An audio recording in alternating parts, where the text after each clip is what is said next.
Hello बच्चों, let's read this question. Question says which of the following is strongest conjugate base? हमें बताना है कि strongest conjugate base कौन होगा.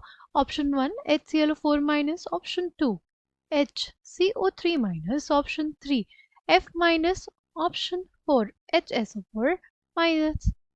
Key concept for this question is strength of a conjugate base. Strength of a conjugate base. Strength of a conjugate base. ठीक. जो acid होगा वो हम लोग लिख लेते हैं. जैसे जो हमारे पास ClO4 माइनस है उसके लिए जो एसिड हमारे पास होगा वो कौन सा होगा? HClO4 होगा. HClO4 हमारे पास एक कैसा एसिड होता है? HClO4 हमारे पास एक स्ट्रॉन्ग एसिड होता है. ये हमारे पास क्या होता है? एक स्ट्रॉन्ग एसिड होता है. ठीक है.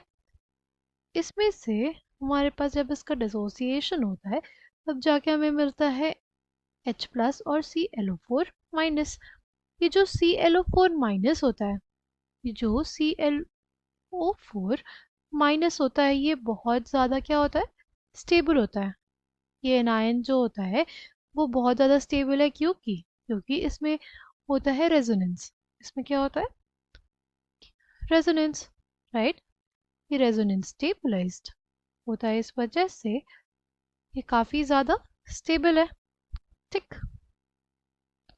यानी हमारे पास कॉन्जुगेट बेस स्टेबल होता है. अगर कॉन्जुगेट बेस स्टेबल होता है तो एसिड उतना ही स्ट्रॉन्ग होता है.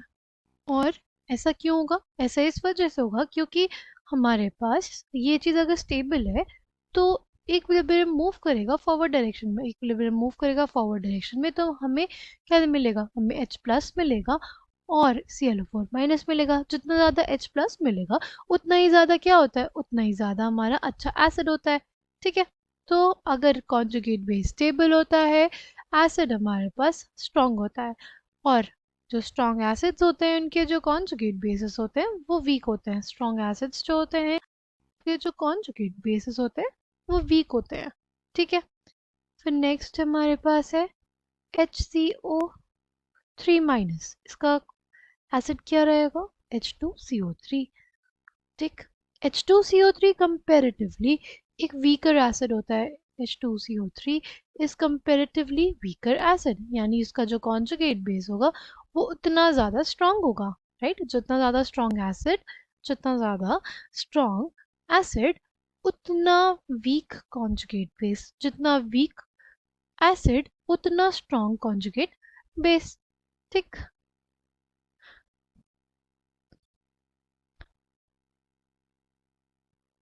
जो बाइकार्बोनेट आयन होता है, राइट, ये जो हमारे पास बाइकार्बोनेट आयन दिया हुआ है ये भी काफ़ी स्टेबलाइज्ड रहता है. ये भी काफ़ी स्टेबलाइज्ड रहता है. क्योंकि इसमें भी तो क्या है? इसमें भी हम लोग रेजोनेंस देख पाते हैं. ठीक है. इसमें भी हम क्या देख पाते हैं? इसमें भी हम लोग रेजोनेंस देख पाते हैं. ठीक. नेक्स्ट क्या है हमारे पास? नेक्स्ट है F माइनस. F माइनस के रिस्पेक्ट में एसिड क्या हो जाएगा? HF. HF जो है क्या देगा हमें? वो देगा H प्लस और F माइनस. ये जो F माइनस होता है ये बहुत ज़्यादा स्टेबल नहीं होता है. ये जो कॉन्जुगेट बेस है ये स्टेबल नहीं होगा. कॉन्जुगेट बेस स्टेबल नहीं होगा तो हमारे पास इक्विलिब्रियम फॉरवर्ड डायरेक्शन में मूव नहीं करेगा और ये एसिड क्या हो जाएगा? एक वीक एसिड. ये क्या हो जाएगा? एक वीक एसिड. सिंस हमारे पास ये वीक एसिड है तो इसका जो कॉन्जुगेट बेस होगा वो क्या होगा? स्ट्रॉन्ग होगा. Strong conjugate base. यानी ये जो कॉन्जुगेट बेस है ये रेडली क्या एक्सेप्ट करेगा? H प्लस को एक्सेप्ट करेगा और एसिड बनाएगा. ठीक है. हमारे पास इसमें बैकवर्ड रिएक्शन ज़्यादा फेवरेबल रहेगी. ठीक है. जैसे ClO4 माइनस था. ठीक है. ClO4 माइनस खुद स्टेबल था, इसकी वजह से इक्विलिब्रियम फॉरवर्ड डायरेक्शन में मूव कर रहा था. अगर ये जो हमारा कॉन्जुगेट बेस अनस्टेबल होगा अगर ये अनस्टेबल होगा तो ये वापस से हमारे H प्लस से कंबाइन करके एसिड देगा, यानी उस केस में हमारी बैकवर्ड रिएक्शन फेवरेबल होगी। ठीक है, जैसे इस केस में जो हमारे पास कॉन्जुगेट बेस है वो स्ट्रॉन्ग है, ये H प्लस से कंबाइन करके HF देना चाहेगा। ठीक है, बैकवर्ड रिएक्शन फेवरेबल होगी, फॉरवर्ड रिएक्शन इसमें फेवरेबल नहीं होगी।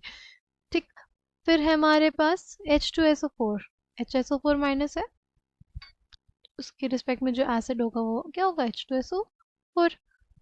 ठीक,